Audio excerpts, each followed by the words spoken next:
Starting your own practice, the fourth episode in our series. So, first things first, if you're just catching us today, know that we have three previous episodes back throughout the beginning of the first quarter of this year that we talk about the fundamentals of incorporation, some legal things to do to start your practice, some tips and tricks as you're getting started. And today, we're going to assume that you've watched those already, or otherwise that you have that knowledge, you've completed those steps, as now we talk about maybe the burning question in everybody's mind when they're thinking about what does it look like to start my own therapy business is how do I pay for it? And that might even be a question you have in your mind before you actually do all of the stuff we've talked about previously. So today we're going to talk about starting up. We're going to reference episodes 1899, 1909, and 1940 for kind of those build up episodes, parts 1, 2, and 3, as we talk about things like grants, things like making sure if we are going to spend our own money on our business, we do it in an intelligent manner that reduces our tax burden.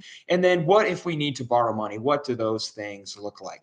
So first things first, we are going to talk about gathering money in a method where we go from lowest risk to highest risk. The lowest risk with getting money is always going to come in the form of a grant. Why? Grants are not loans. Grants are essentially free money. Sometimes grants come with stipulations to track different outcomes or other things that you may need to report. But as long as you meet the requirements of the grant, then the money is given to you. There's no expectation of repayment. There's no interest. Again, it is not a loan. So we always want to look for grants until we're sure there is no grant money available or we've exhausted all the sources of grants that are out there. What are those sources? From biggest to smallest, we have federal grants. I have bad news for you. With our current political climate, there is not a lot of money coming out of the federal government. There is a website, grants.gov, where all of the federal grants by law have to be published to the public, as well as all the information about what the program requirements are, the reporting requirements, the amount dispersed, the disbursement timeline, all the information you would need to know to make a decision if that grant is worth it or not for you. At any given time on grants.gov, normally there are something like 15,000 grants available. Now, for us as rehab providers opening a practice, statistically, almost none of those are going to apply to us. You'll see things for cancer research and things like that on there, which obviously won't apply to us. But there are some grants available through the Small Business Administration that are published on grants.gov that you might apply for. And especially if you are an individual of color or a female-owned business, you are more likely to see grants that might apply to you specifically because it is money to start up a veteran-owned or female-owned or Black-owned business or something like that. I would always encourage folks to look at grants.gov first. You may not find anything, but if you think you might even remotely qualify for something, I would encourage you to apply. Why? I'll tell you the story of how in PT school I worked for the nursing department. Specifically, I worked for a sub-department where we worked for the Veterans BSN program. We were a self-funded department. We received no money from the university. And what we did is we took military veterans who had medical experience in the military, and we tried to give them as much credit as we could reasonably do so towards a Bachelor of Science in Nursing. And part of that as a self-funded program was all the folks who worked in the department, all the professors, all the staff had to be funded by grants. And we also tried to do extra stuff like provide equipment, uniform stipends to the veterans. Again, not provided by the university. It had to be funded by our specific program, which means it had to be grant funded. And so my full-time job was to look at grants.gov and find anything that we might remotely qualify for and apply for. And not unlike scholarships for undergraduate education, a lot of those grants never get dispersed because nobody applies for them.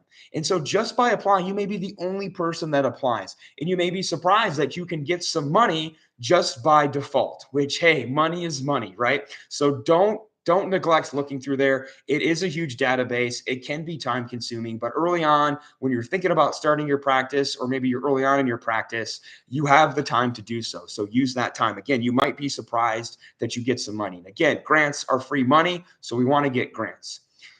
With grants, where you're more likely to have success is at a more local level. Every single state has some sort of small business department that has grant funding available. Now, this is not going to be hundreds of thousands or millions of dollars like a federal grant. It might be thousands or maybe tens of thousands. But again, these are grants, so they are free money. So every little bit counts.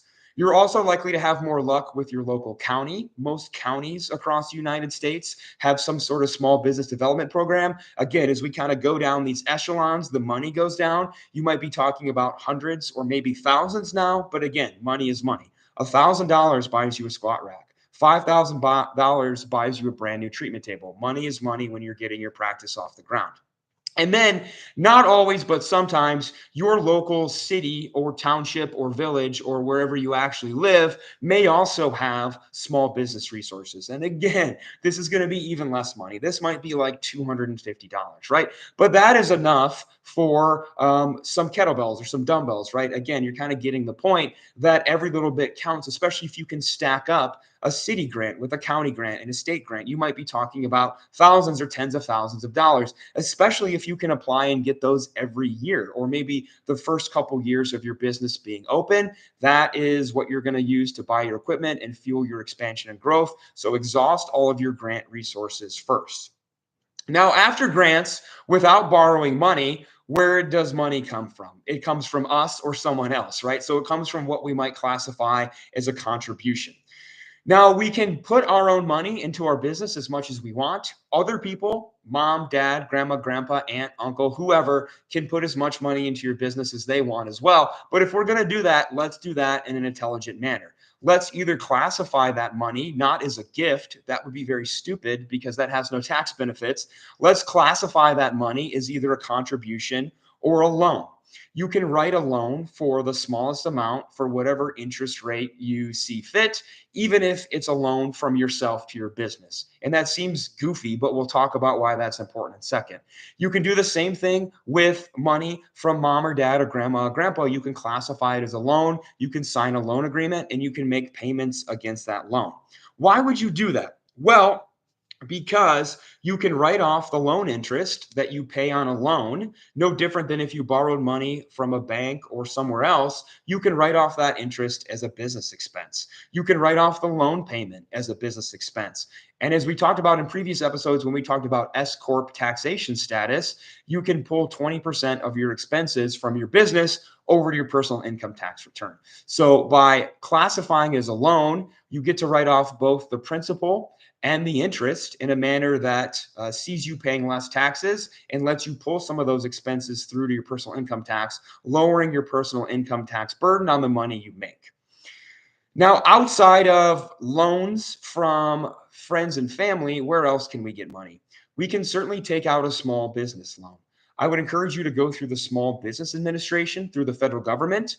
They control and cap the interest on those loans. You will typically pay somewhere between 5 to 7%, which is going to be almost always better than a small business loan through a bank, especially a national corporate chain, who is probably going to give you a loan with interest similar to a student loan, right? Maybe 10 to 12%, or maybe even closer to a credit card, maybe 15%, which is a lot of interest to be paying. We obviously want the lowest interest rate possible. So consider the Small Business Administration, who is going to match you with a lender who's going to give you the lowest rate possible and set you up on payment terms that's realistic. Probably not realistic to pay back $250,000 on a 15% interest loan with like a 3-year payment timeline, right?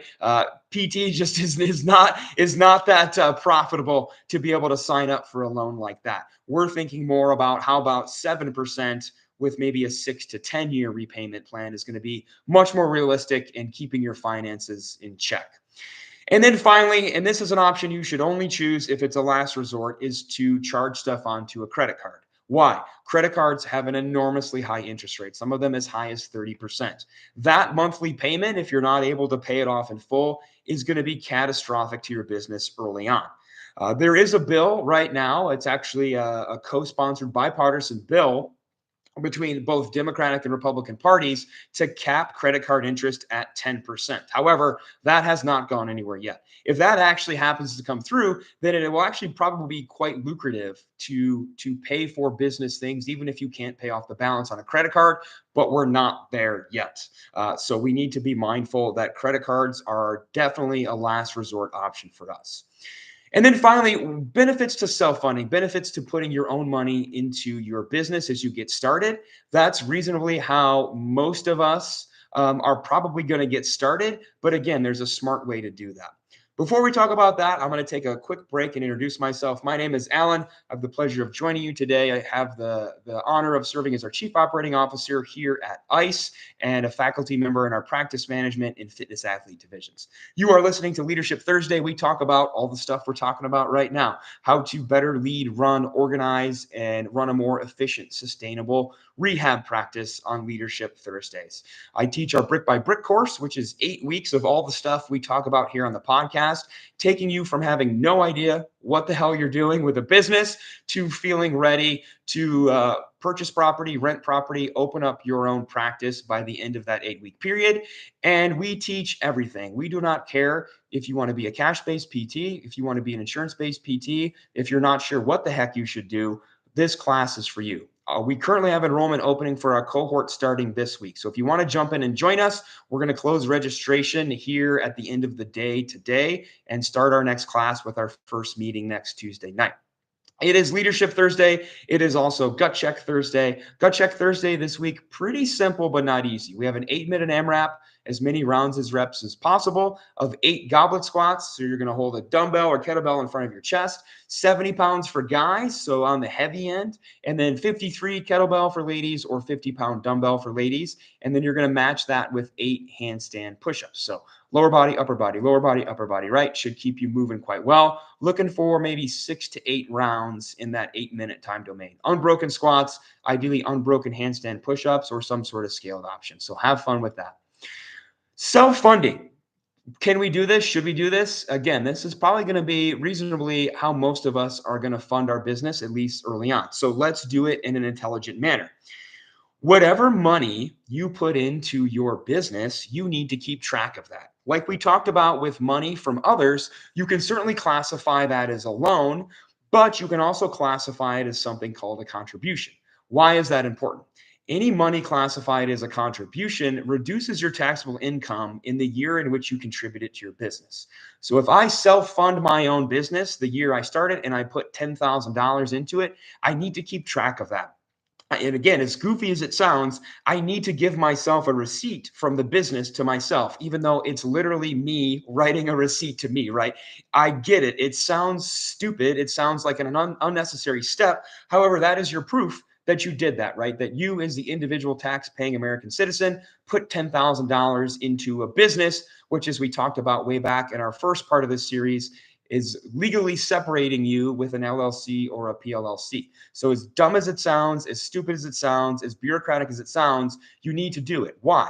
Because every dollar that you put into your business, you take off your taxable income for that year. And as we've talked about, that will maybe bump you down a tax bracket. That will certainly reduce your taxable income and therefore your tax burden for the year. Why? You already paid taxes on that money when you made it, whenever you made it. It makes no sense to report that as revenue to your business because it's not, and turn around and pay income tax on it again. We need to classify it as a contribution so that it essentially functions as a deduction.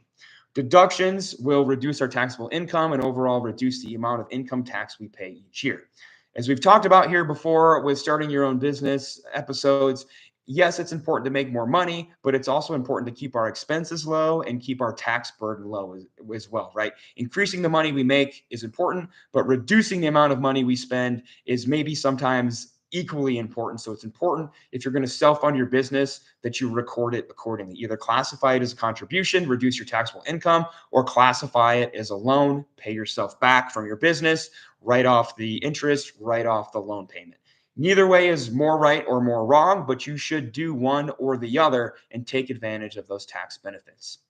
So starting your business and financing it, what options are out there? As far as free money goes for starting a rehab practice, we need to be honest that there's not a lot, but we should exhaust all sources of grants, federal, state, county, city, before we look at either taking a loan, whether it's from ourselves or someone else, or putting our own money into our business. And if we are going to do that, even if it seems like a small amount of money, what you hear from me in our brick by brick course is every $5 receipt for a coffee matters, right? Because at the end of the year, those small amounts, no matter how little they are, of contributions to your business or expenses that you spend money on will add up into significant savings on your taxes. And that is just as important as making more money. Spending less money is just as important. So this is the end of this series. I hope this was helpful. Continue to follow our social media for business related posts. Continue to listen to us here on Thursdays for leadership focused content and other tips and tricks to own and operate and start your own practice.